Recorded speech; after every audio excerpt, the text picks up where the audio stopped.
কাজ করতে হবে রাস্তার মতো যারা যারা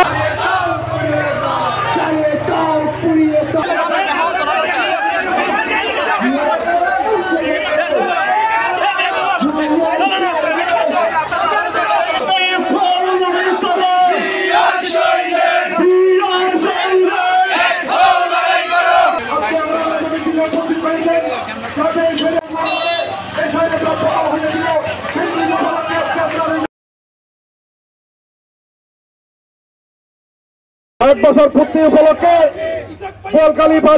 বলকালীবাসী সবাইকে আমি 15 বছর সংগ্রামের পর বিগত বছর এই দিন আমরা বিজয় অর্জন করেছিলাম। আজকে এই মিছিলে যারা যোগদান করেছেন বিভিন্ন ইউনিয়ন থেকে প্রত্যেকে ধন্যবাদ জানাচ্ছি। বন্ধু আমার